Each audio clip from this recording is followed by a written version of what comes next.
university administration. There was a set of rules for the working of the classroom, a general announcement.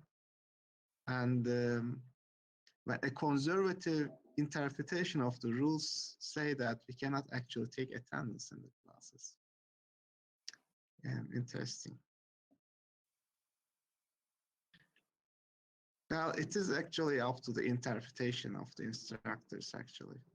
So John is saying that some classes are taking attendance. All right, so what we were doing last time is we started talking about Nukuyama's experiment that was a hot fire experiment. And the result of that experiment was development of the boiling curve. That was particularly for water under 1 atmospheric pressure. That was saturated pool boiling of water.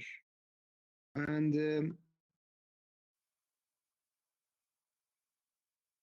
the particulars of the experiment was that you can do this experiment in several different ways. The easiest way is to control the heat flux through the heat generation through the wire. And with the heat flux control, Nukuyama observed and what's called a boiling crisis, which is the fact that above a certain, when he was setting heat flux, he was controlling heat flux, so above a certain threshold, he would have this jump in excess temperature, the temperature difference between the surface and the saturation temperature. And a lot of his specimens, wire specimens, melted away, except for platinum, where he would observe beyond this point B. And when he was coming back, when he decreased the heat flux below a certain degree, below a certain threshold, he observed that temperature would jump back to much lower values. And he also observed some qualitative differences between the particulars of boiling phenomena here and here. This aspect here, this is a transition zone that he couldn't observe with the heat flux control. Okay, so that's what I annotated in the previous class. And we also showed you the more detailed figure from your textbook. Remember, that's the saturated pool boiling curve for water at 1 atmospheric pressure. This means that you know the temperature, bulk temperature of the fluid, right? Bulk temperature of liquid drinks. What is bulk temperature of liquid here?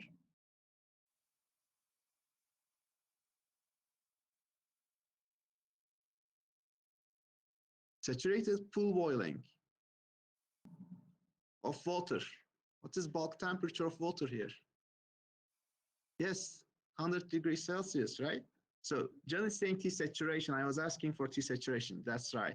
So if I was doing this experiment under 2 atmospheric pressure, would that be higher or lower? It would be higher. Why?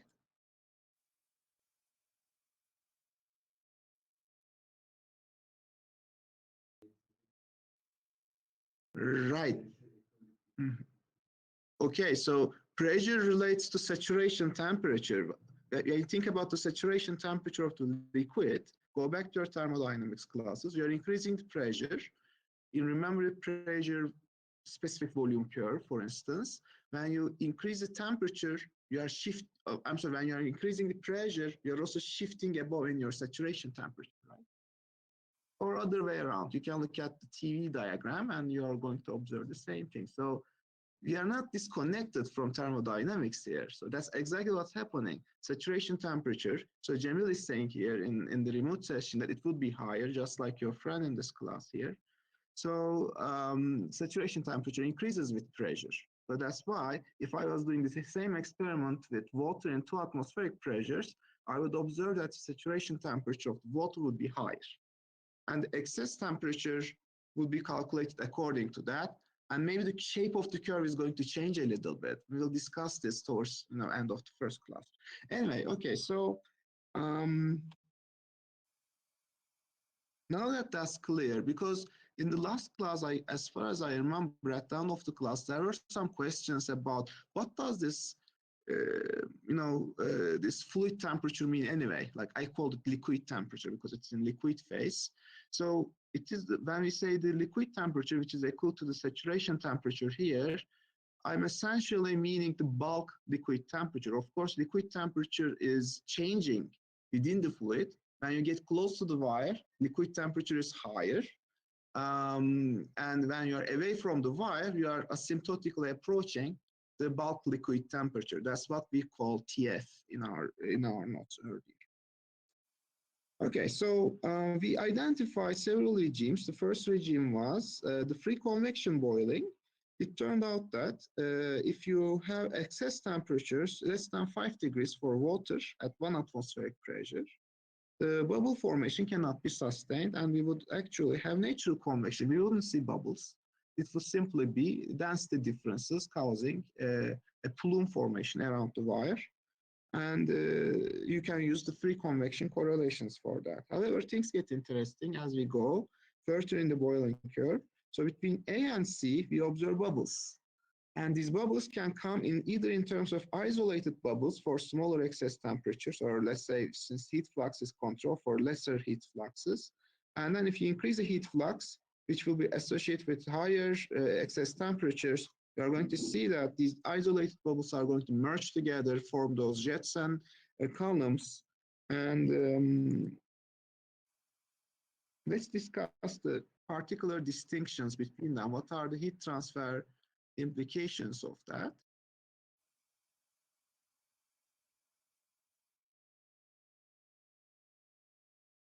Bring in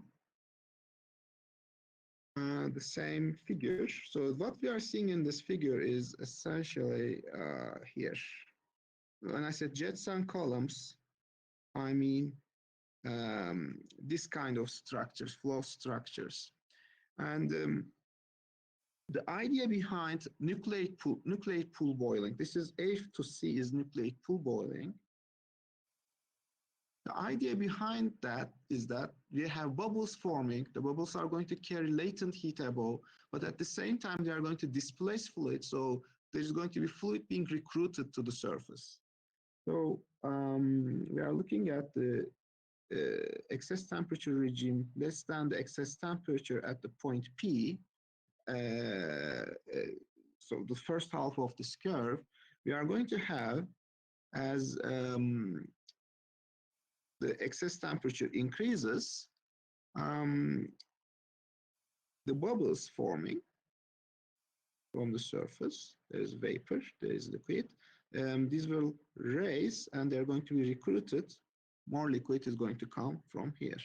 So this bubble formation increases and this mixing effect increases.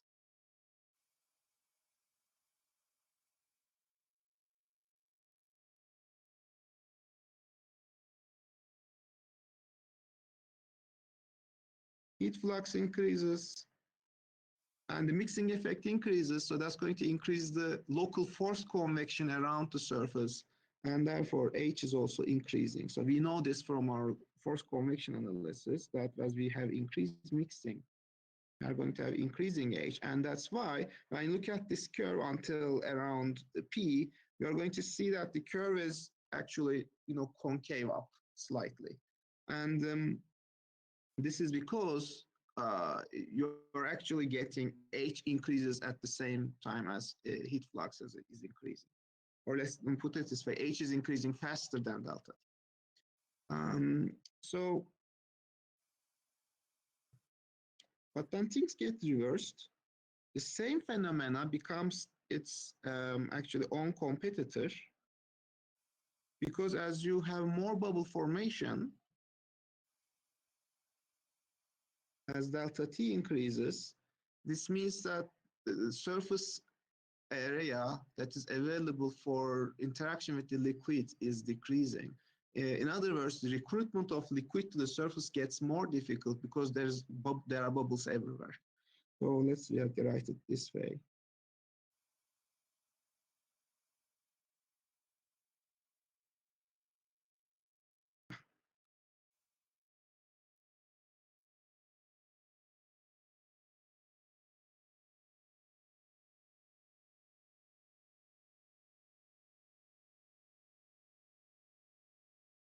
This is also called wetting. It gets more difficult.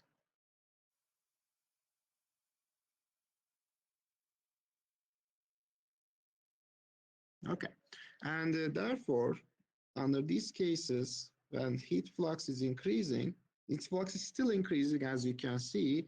However, convection heat transfer coefficient is going to suffer within this regime. That's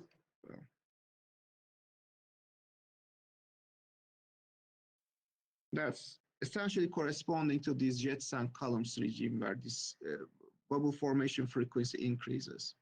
And there is this particular point C, and it is about delta TE is equal to delta TEC is about 30 degrees Celsius for water again.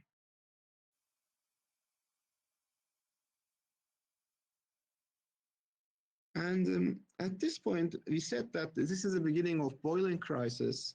The heat flux is going to attain the highest value possible, practically speaking, as QS max. And when you look at this, this is around on the order of 1 megawatt per meter square for water there.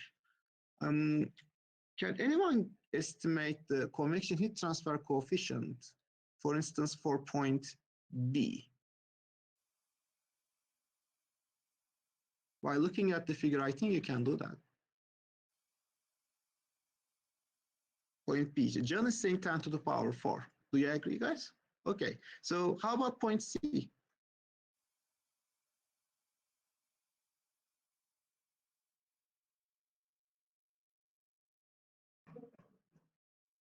Kind of 1/3 of that, something like that, right? Let me also check. 10 to the power 6. Yeah, it's about 1/3 of that. Or actually 3 times that, no? I'm also doing this for the first time. I'm just looking at the figure and saying that it's around 1 megawatt, so 10 to the power 6 watts. The delta T is 30, so when you divide that, you're obtaining approximately 3 times 10 to the power. Actually, convection heat transfer coefficient has increased. That's interesting. That's kind of a little bit contrary to what I'm saying. But anyway, so when you look at, in general, the neighborhood of convection coefficients are on the order of 10 to the power 4 watt per meter square Kelvin. And due to the nature that this is actually on the verge of boiling crisis, we are calling this the critical heat flux.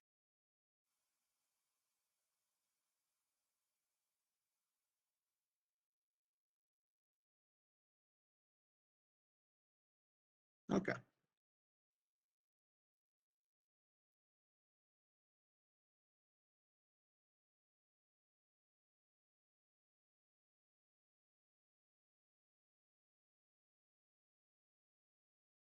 Let me bring in this figure again. We are looking at the segment between C and D. That's the transition regime.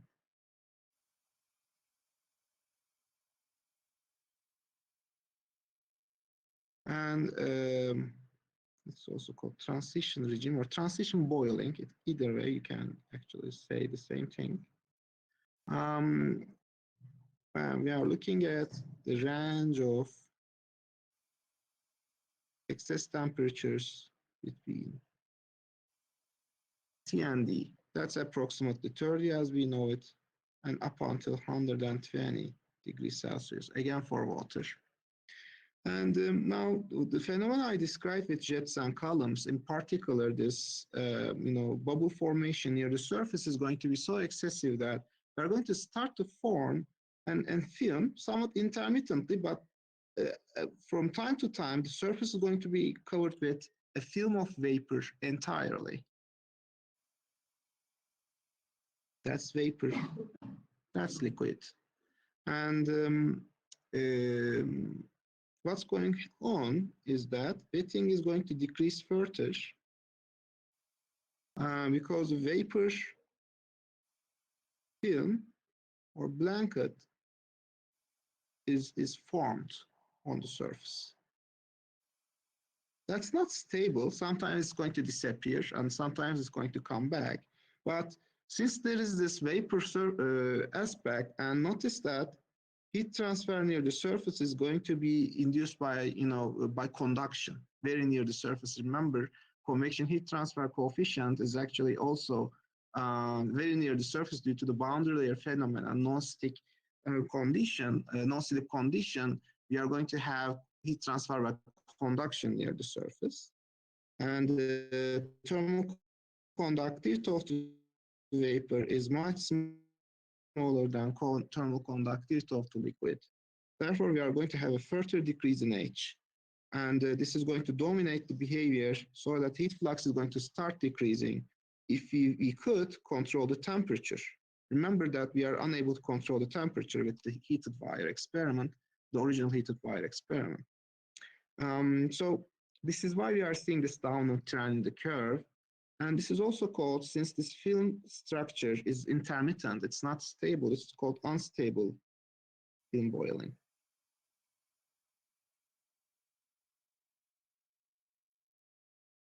Okay.